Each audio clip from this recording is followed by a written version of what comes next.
Oh wait, what the heck? Get this out of here. Good.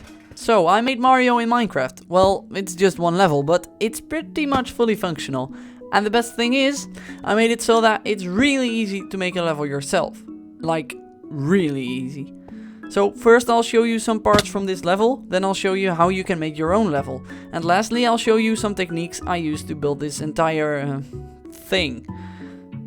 So yeah, everything works pretty much like in the original game. There are super mushrooms, Goombas, Starmans, green Koopa Troopas, coins in blocks, more coins in blocks, more coins in blocks. I even added this hidden life, which by the way doesn't do anything because there's only one level. And that's about it. It's not that much. It's not that much at all. So of course it took me like, what? 1 day or so to make all of this?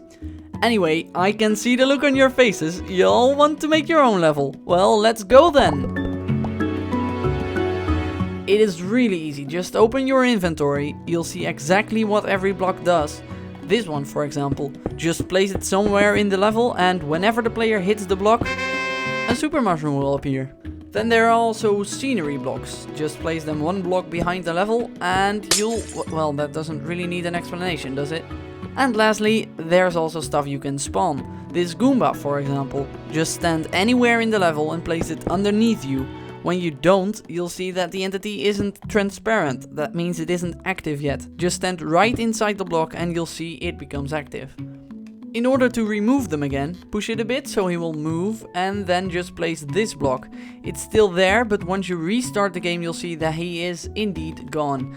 To restart the game, just kill yourself. Like in the game. Don't actually kill yourself, just type /kill. There's one more thing you need to know.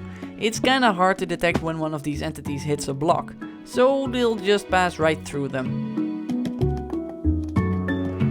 In order to prevent that, just place this block here and stand in it.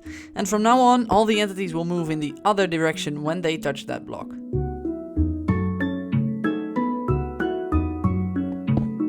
Now let's say you placed one of those blocks over here somewhere and you want to remove it, but you don't exactly know where it is.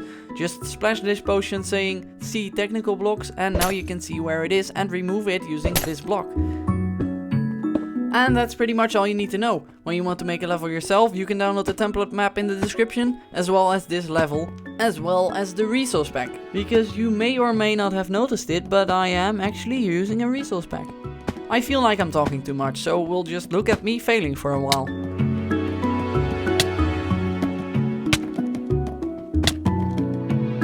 Good, now let's get to that part where I tell all kinds of complicated stuff and everybody be like, oh my god, what is he talking about?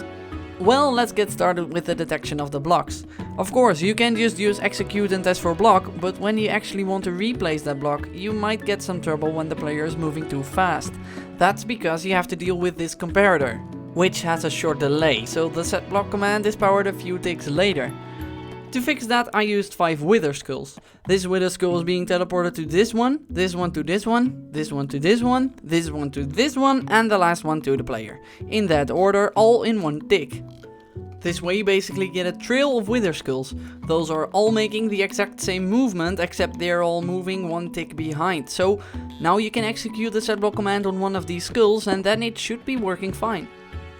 Now about the entities, because what is actually going on over here? I don't know why I asked that question, because I made it myself, so why wouldn't I know what is going on? It's just a squid summoning falling sand. That's it. When you go in game mode 3, you can actually see the squid. So here's the execute command, and that is about it. Remember when I had videos like these where I explained in great detail what was going on exactly? Well, I would like to do that again, but look how big this stuff is. I can't explain what every command is doing. So what do you think? Should I make easy stuff that is easy to explain, or complicated stuff that is hard to explain, but pretty awesome? So usually I end my videos in a funny kind of way? Well, not today. Ha! You're like watching all my videos all the way to the end because you want to see the ending. Well, no funny ending today. Haha!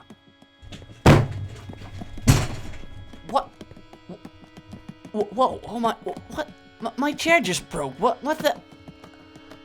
You win this time, internet, you win this time.